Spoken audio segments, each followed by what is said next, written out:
Good morning and welcome. My name is Morgan Denton. I'm the English Language Arts Specialist at the Maine Department of Education. I'm thrilled to welcome you here to virtual collaboration in small groups, an exploration I think that is timely given what we've been going through and experiencing recently. So I'm joined today by Lavinia. Lavinia, would you like to introduce yourself, please? Good morning, everyone. I'm Lavinia. I'm the World Language Specialist at the Maine Department of Education and Morgan's cube mate when we're not social distancing. So it's been a while. We're also joined today by Emma Marie Banks, and actually Emma's going to kick it off. So I'm going to turn it over to you, Emma, to introduce yourself and get us rolling. Thank you. Awesome. Hi, everyone. I'm Emma Banks. I'm the Secondary Digital Learning and Computer Science Specialist. And I'm going to kick things off today by talking a little bit about virtual group collaboration, kind of providing a general overview of it. And then I'll pass it back off to Morgan and Lavinia to talk a little bit more contextually about it.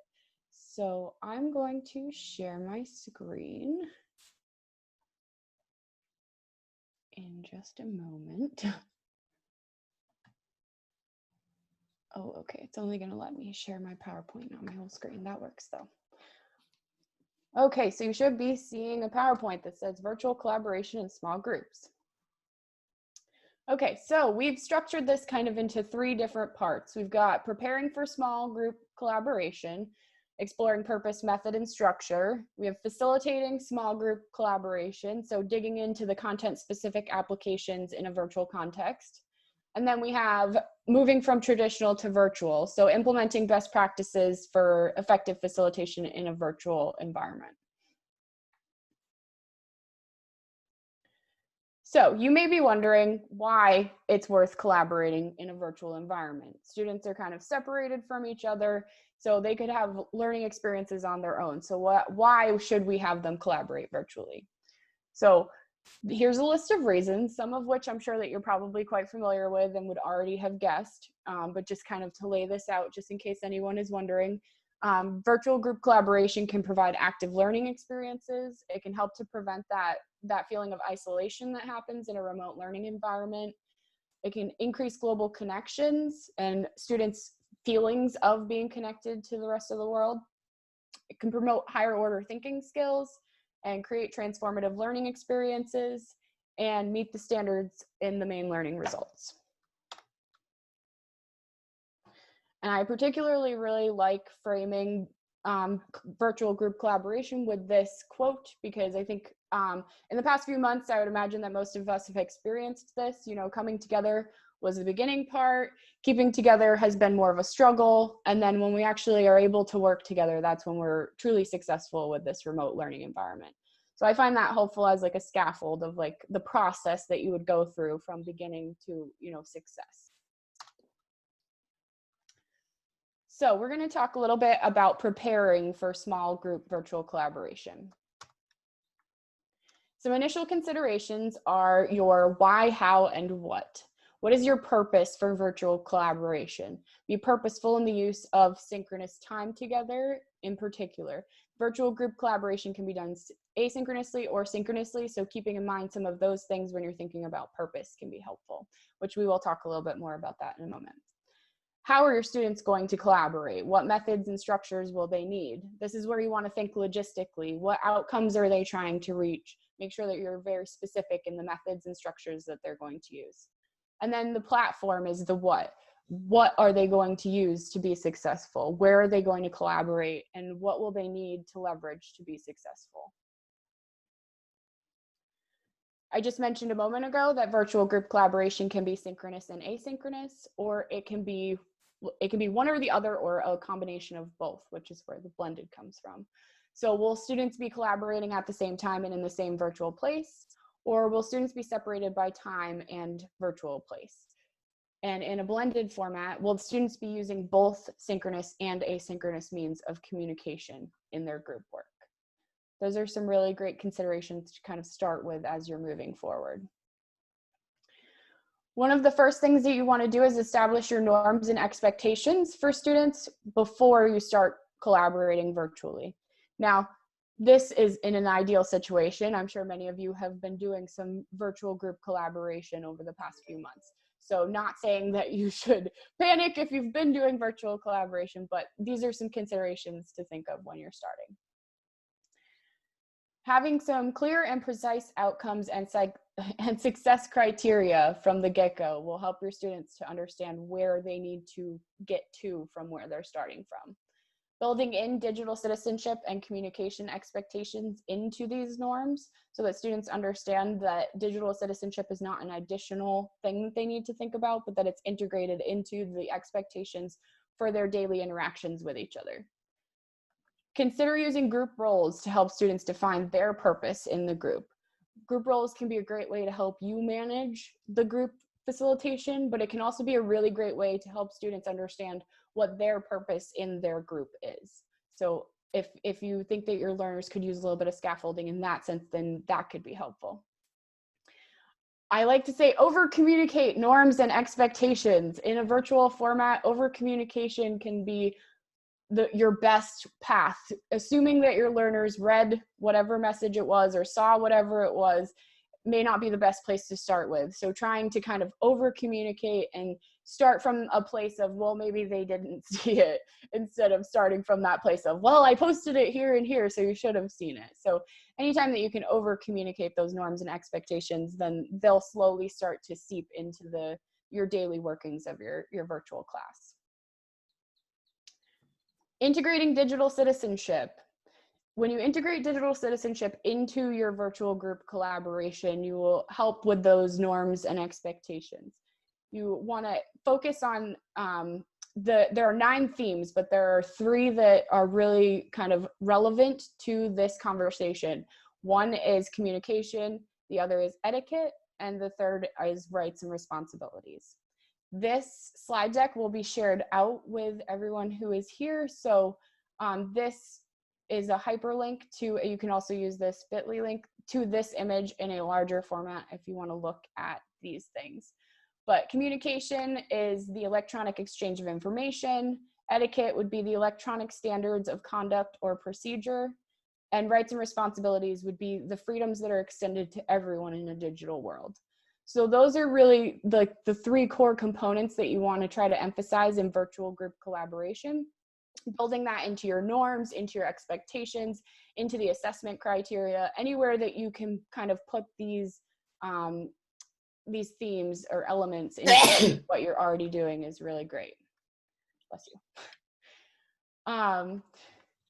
Leading by example. So if you can kind of talk through your process anytime that you're connected in a synchronous environment, kind of communicating your thought process as you're going through a resource or something, you might point to the idea that the rights and responsibilities in this scenario are related to, you know, the digital citizenship elements that we practice and focus on. So trying to lead by example and build those into the narrative that is in your classroom can be really powerful. Digital citizenship is not nearly as effective as an add-on as what it is when it is really integrated into your classroom.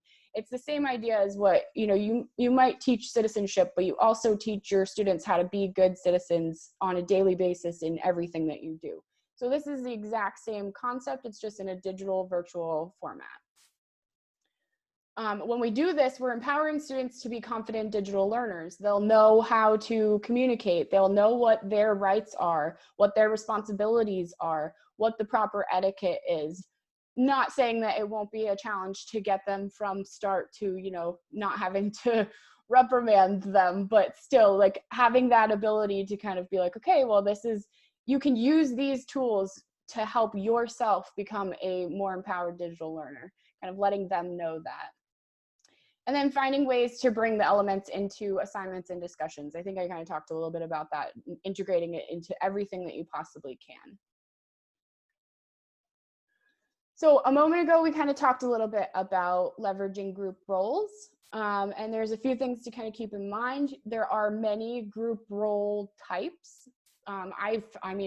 I found at least 30 when I was looking through.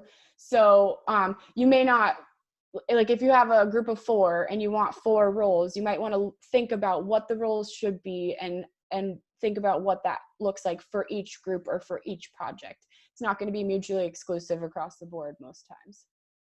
Decide whether you're going to allow students to choose their roles or if they're going to be assigned specific roles. That speaks to the autonomy piece of where your learners might be at right now. Are they in a place where they could, in amongst their group, assign roles to each other and pick or choose, or do they need more structure and you kind of need to just let them know, like, no, you're going to do this, you're going to do this, and then rotate that moving forward. And I spoke about this earlier, using roles to help students define their purpose within the group. Sometimes I think we can get hung up on thinking about using roles for management for ourselves, but really kind of helping students to understand why they're in this group and what their purpose and what their role is can be really helpful for them. All right, and that brings us to our first breakout activity. And I think I'm going to let, I'm not sure, Lavinia or Morgan, Lavinia, yeah, she's going to frame this activity for everyone. So you're going to be put into breakout rooms. And when you, and Emma, do you mind putting the bit.ly in the links so that people can access the document once they get there? Everybody in your group does not need to have the, actually, everybody in the group can have your, the link open, but you want to designate somebody to kind of to take notes for your group. What you're going to be doing is you're going to introduce yourself. Our purpose here is to simply build community and to discuss what you enjoy about the summer. And your goal is to build consensus. So the way that this might happen, and this is purely an example, is if I were to say I like bugs and Morgan and Emma are, or I like the bugs in summer, Morgan and Emma are like, absolutely not. If you look down at this bottom of your screen, I'm not going to write anything in, I'm not going to write bugs in this section because, oops, Emma, can you move it back? Sorry, everybody. So I wouldn't write anything because nobody agrees with me for that. I'm not going to write bugs underneath where my breakout room is. But if I said, I like being outside, and I know Emma really likes being outside, and she agrees with me, then I'm going to write being outside because at least one person in my group agrees with me. And if I said the sun, knowing Morgan and Emma, they would also probably agree with me on that, and I would write the sun as 2 people agreeing with me in that group. So we're going to build that consensus based on the things that we share out and record what it is that we enjoy about the summer based on the number of people that agree with the statements that we make. Are there any questions?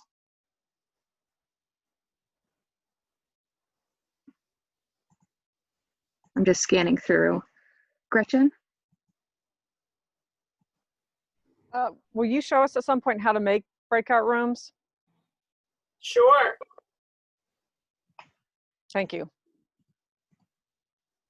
Any other questions?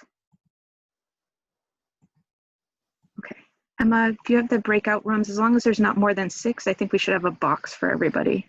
I believe Morgan has. Yeah, I did it with 3 or 4 people. Do you want fewer? No, that's fine. 3 or 4 is fine. Just as long as there's not more than 6 total rooms. Nope, there are 5 rooms. Okay, great. All right, folks. You're going to go for 4 minutes and you'll have a 30-second warning. You don't have to come back on your own. You can take full advantage of that 30 seconds. See you soon.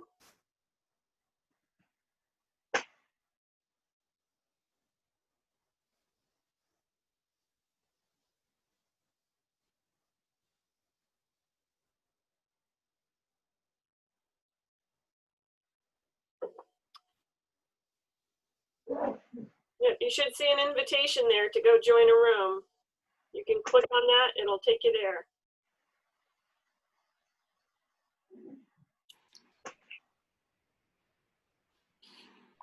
I don't see an invitation yet, unless is this my, are we a room? Oh, I see, unassigned. Oh, some people didn't get to a room. Okay, I'm sending you now. Thank you.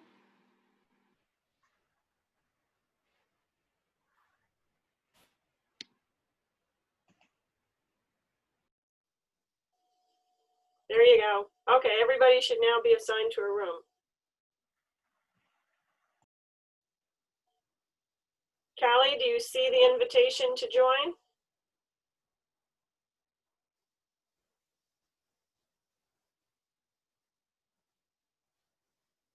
Restart the recording. Welcome back, everybody. So that was a warm-up. That was to give you a sense of the small groups. And I hope that went well for you.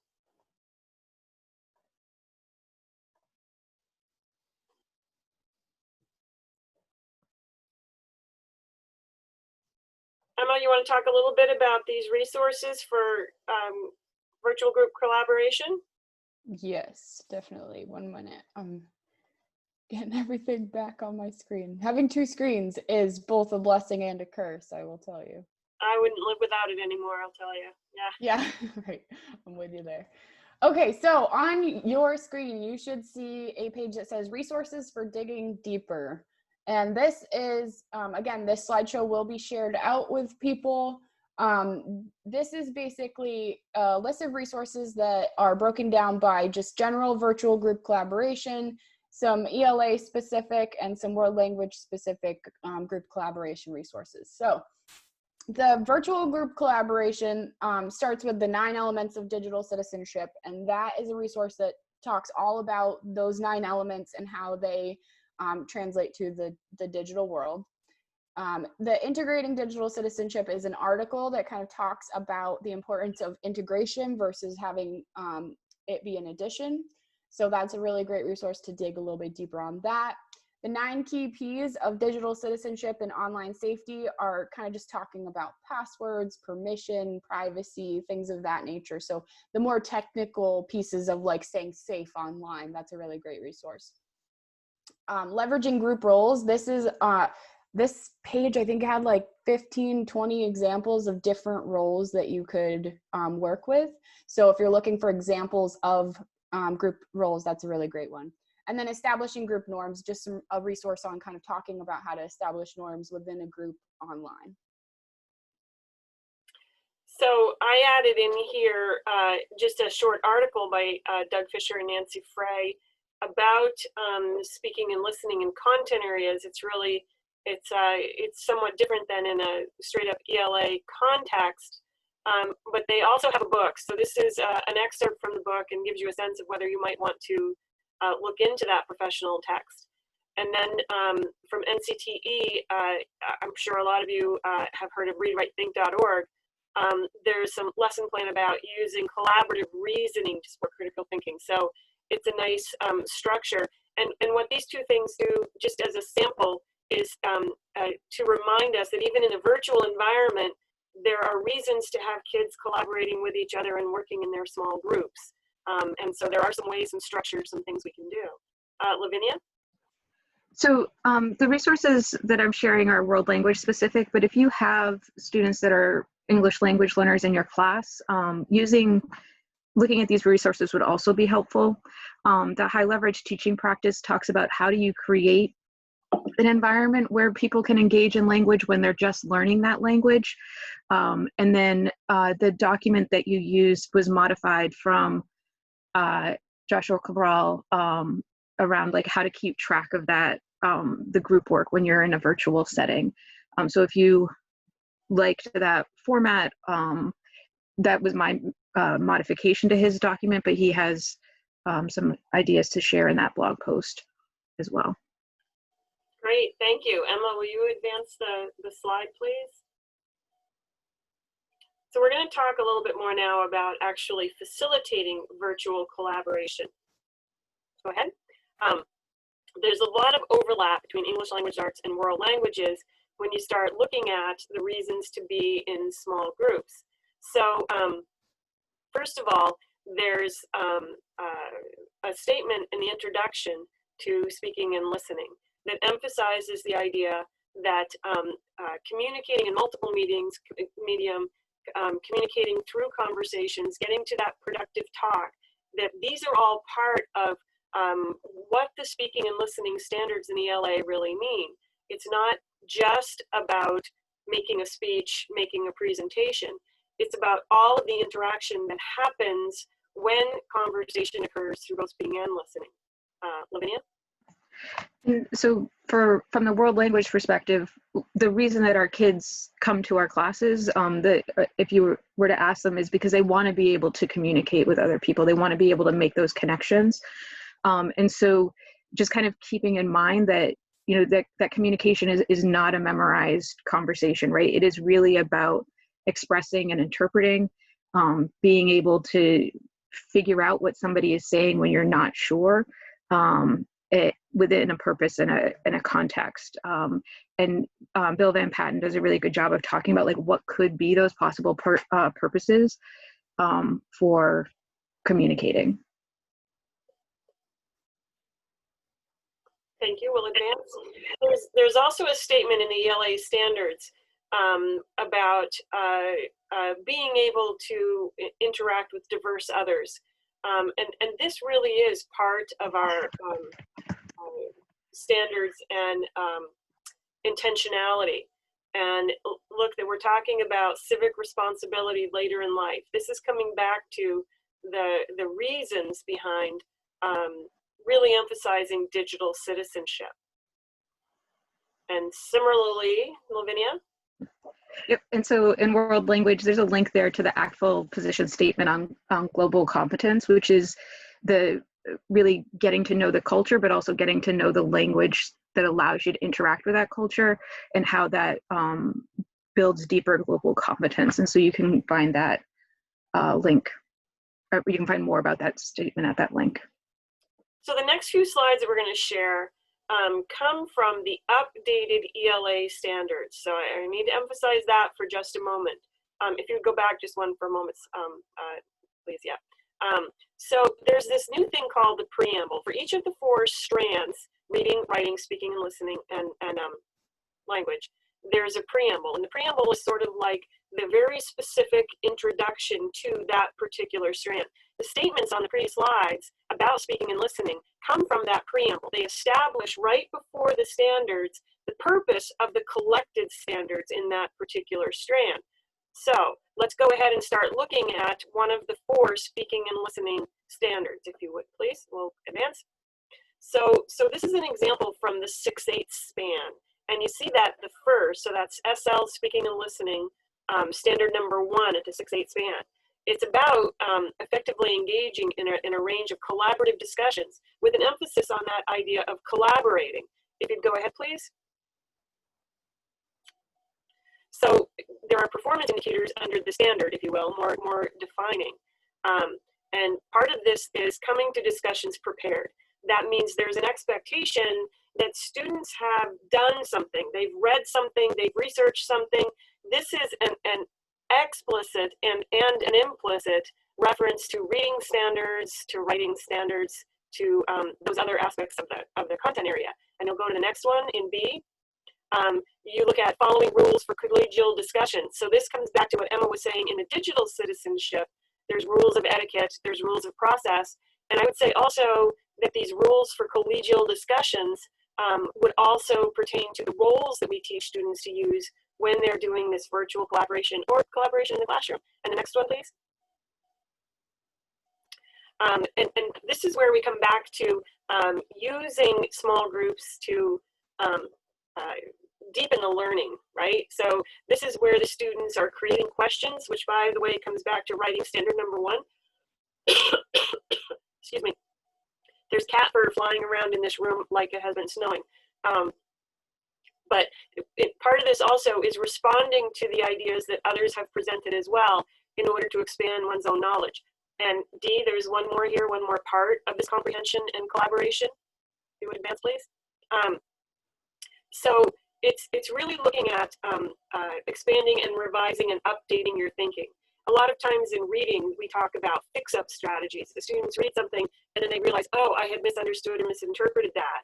And so much of this happens in in speaking and listening, when we're discussing, we paraphrase, we reflect, we clarify, we make sure that we are acknowledging and honoring the ideas of others and how they're expressing themselves. Okay, so the next slide. So Morgan, just so you know, there was some feedback when you were talking, so I don't know if it's something with your mic or something that with the Zoom, but just to bring your attention to that, one of the participants had brought our attention to that in the chat. So from the world language perspective, these are pulling from our 2007 standards, which are currently being revised. But I do want to recognize that when we're talking about virtual collaboration, there's an opportunity for us to do it in our interpersonal mode, whether it's with speaking or whether it's with interpersonal writing, but also to collaborate when it comes to providing feedback on presentational writing or presentational speaking, and allowing students to collaborate and work through whatever the criteria is for their presentational speaking or writing. And put the 5 C's up there in the corner just to kind of remind us that those interpersonal and presentational modes are also connecting on, the connections and cultures, the communities and the comparisons, to really, so that we're really talking about all 5 C's, not just the communication C that we tend to focus on, that all of those can be implemented in those modes or included in those modes. I think the next slide is yours too, Lavinia. Oh, yep, thank you. And so the other thing that I just wanted to bring to the forefront is that ACTFL has put together these 6 core practices for world language learning. These are the practices that we know impact what our students are capable of doing in another language and when they're interacting with another culture. And one of those is designing oral interpersonal communication tasks. And there's 2 key words. One is that the teacher is designing them, right? So it's not just like turn and talk. There is like an actual purpose, and there's certain that you're considering, like proficiency level and everything else as you're creating that task. And that it is a task. It's not an activity or a one-off, but it is something that has some meat to it, that has some purpose when they're engaging in it. So thinking back to our first breakout room, we were really focusing on building community, building relationships amongst all of you. And so we chose a topic that would allow you, or designed a task that would allow you to learn more about each other, as well as give you an opportunity to introduce yourself to the larger group. Thank you. And the next one is also from the updated ELA standards. You'll notice that, so there are only 3 writing standards for ELA. Seriously, there are 3. That's the updated standards, 3 writing standards. And the second one is about process and production. And it definitely points to using a collaborative process, and however you want to interpret collaborative process. But there's an expectation that there's talking, there's listening, there's sharing, there's feedback. Here's what I'd like to challenge you to think about.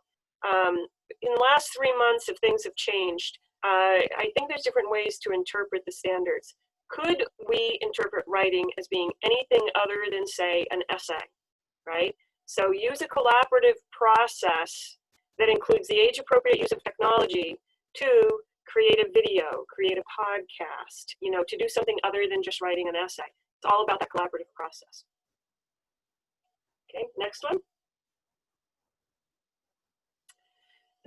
So we were looking again for some of the classroom strategies that are reflected. Now, if we're thinking about this coming from the student's perspective, a student goes through the day, goes into different classrooms, and so there are things that carry over and things that don't. In ELA, we definitely have a fair collection of discussion protocols, of ways to frame the discussions and the way we have students talk to each other. I think it's more common to have specific protocols that lead to something that's very productive. But in ELA and world languages both, we're very much looking at productive and accountable talk, something that is measurable, something that goes far beyond just turn and talk. Lavinia? Yep. And so I think the other thing that,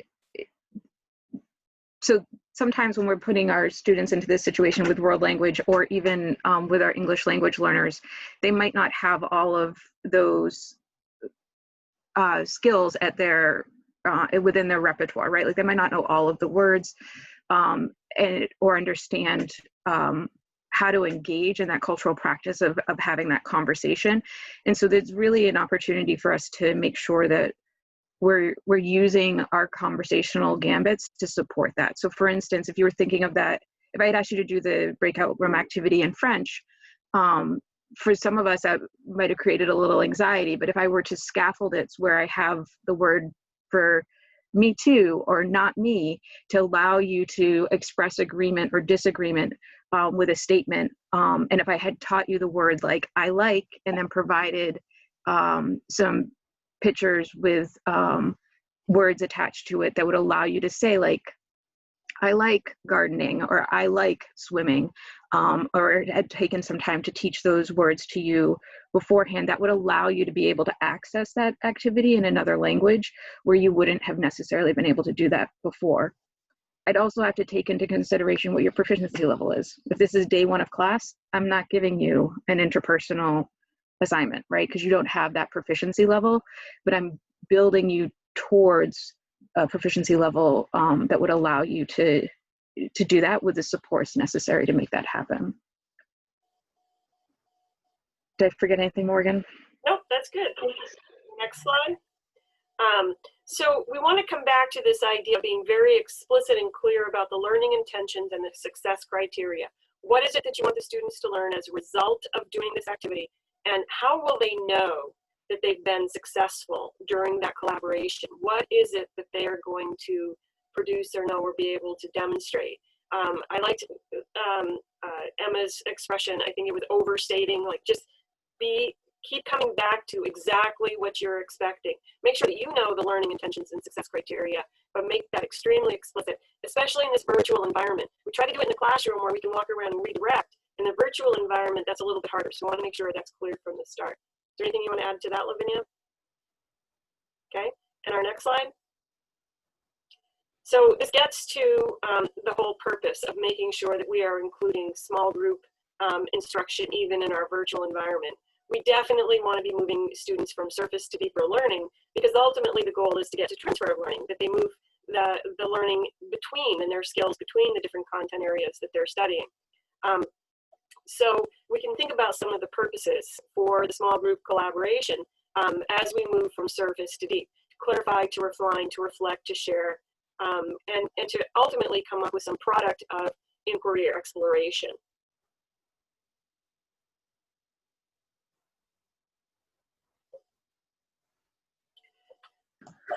Okay, so you're going to go into a second breakout room. It's actually linking you to the same document, but you're going to notice at the bottom of that document, there's a tab that says informational. And so what we want you to do is to take some time to think about, if you were going to do a small group collaboration in your classroom, what would the student learning goal be? And then what is it that you would really be looking for as a way to hold students accountable as a result of that virtual collaboration? And so Morgan, I think you can tell us how much time you're putting on this, but we're going to let you take some time to think, but then also to really work with each other to kind of figure out, like, what could this look like within your own classroom? Okay, looking at the time on the clock, I'm going to give you 6 minutes to work, and then you'll get a 60-second warning. So you basically have 7 minutes to work on this particular task. Okay, and you are not in the same rooms you were before. Just so you know, you're meeting some new people. All right, here we go.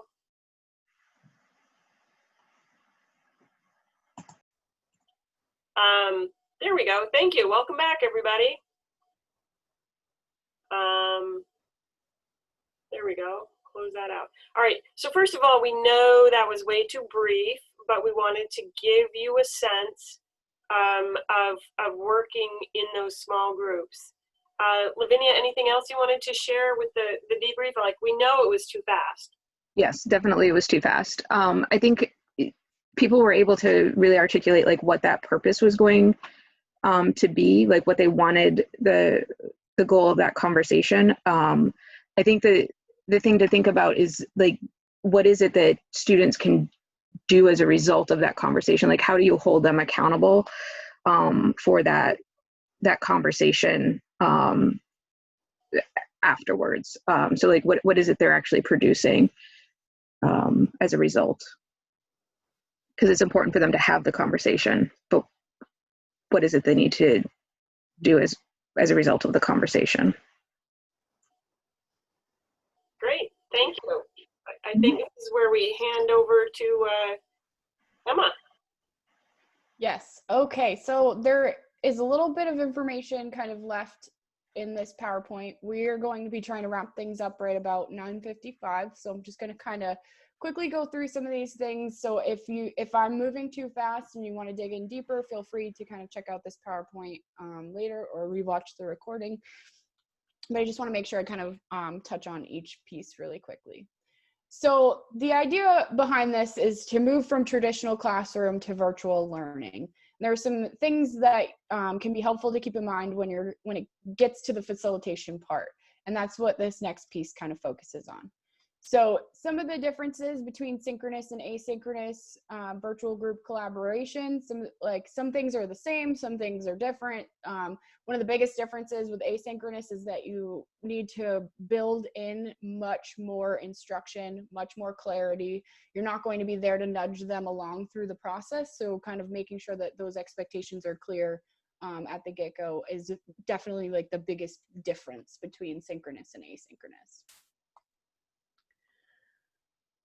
When it comes to facilitation, one of the first things that is good to consider is establishing your group schema. So planning backwards, starting with your outcome, integrating those elements of digital citizenship into your expectations and instructions, modeling support, model and support the development of collaborative skills, using discussion protocols to help students with clear expectations for participation.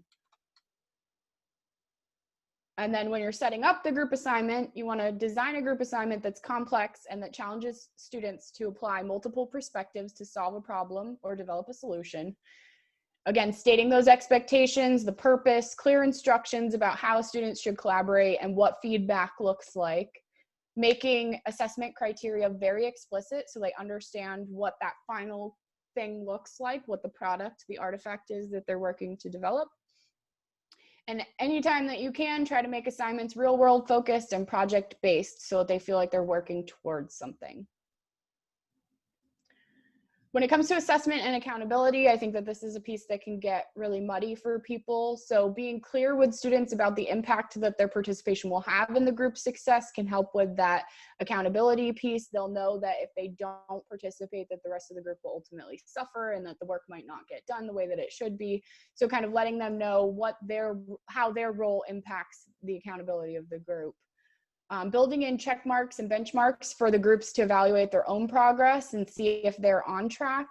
Kind of giving them that autonomy and that agency to self-assess as they go along can really help not only the collaborative nature of their group, but also making sure that they're moving towards the goal versus kind of off in left field. Sometimes group collaborations, if one person is misunderstanding things and everybody else misunderstood it as well, then you could have them going in a totally opposite direction. So building in those check marks and benchmarks can be really helpful.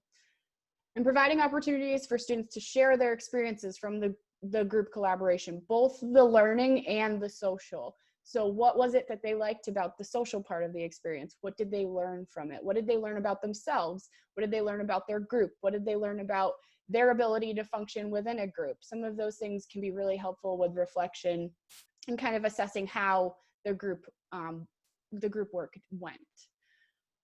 And then consider asking students to evaluate their own performance in the group collaboration, kind of allowing them to give themselves a grade of sorts, not necessarily maybe a number or a letter, but you know, how a self-assessment to where that they could say, what could I have improved about my participation in the group? What did I do well? How do I feel that I contributed in a positive manner? And those kinds of things can really help with that piece. So resources for digging deeper. There are a couple of resources here that I think are unique to this section. One is assessing online learning. That is a really helpful piece about kind of the muddy waters of assessment of learning in the online format. Sometimes it takes a little bit of rethinking to consider. Morgan mentioned earlier that idea of what could you substitute like a writing assignment with, like trying to be creative of how things could look in a virtual environment can make a big difference.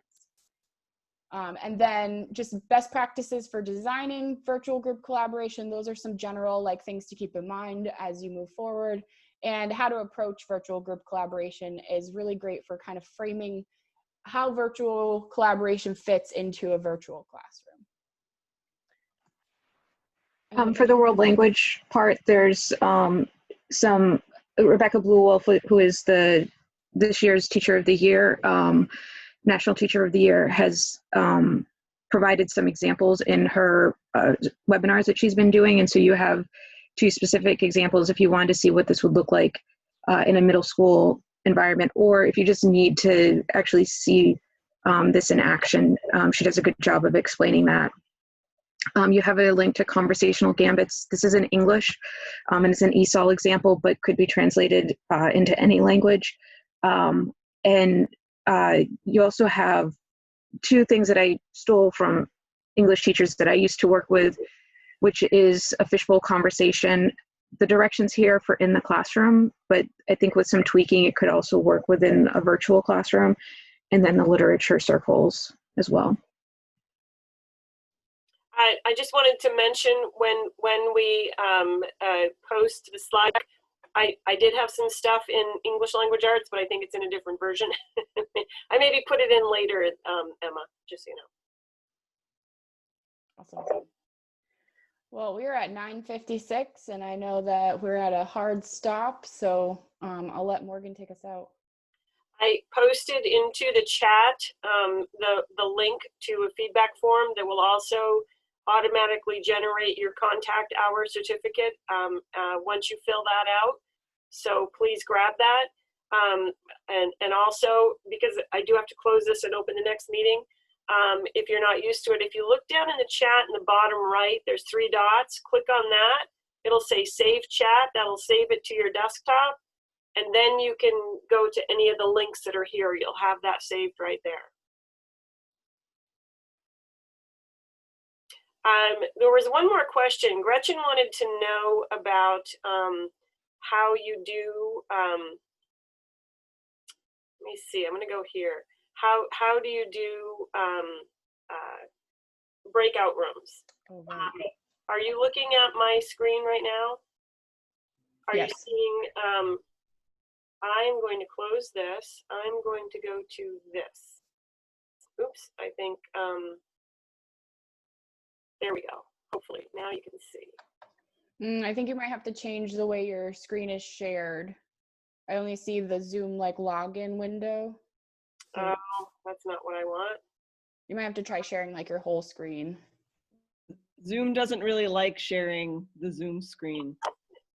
Yes. Yeah, it really doesn't. It's not acknowledging my Zoom screen. All right, so it's not going to let me. But I'll tell you, if you are the host and the facilitator, down in the bottom, there's an option that says breakout rooms. And then once you open those breakout rooms, there's a little drop-down menu that says options. And that's where you choose how many you want and whether you want to manually load people in. There's a great, YouTube. Just go into Google and ask, how do you create breakout rooms in Zoom? And you'll find several YouTube videos that'll walk you right through it. Can you do it before the meeting? Yes, you can. starts? Okay. Yep, you absolutely can. When you set up the meeting, you can go in and do that, and you can assign people. So, yeah, Thank you. yeah, lots of videos in there how to do it effectively. All right, thank you, everybody. Great job. Sorry to rush off. You know how these days are. Thanks for joining us. Take care. Thank you. Bye, everyone. Bye. Bye. Yeah.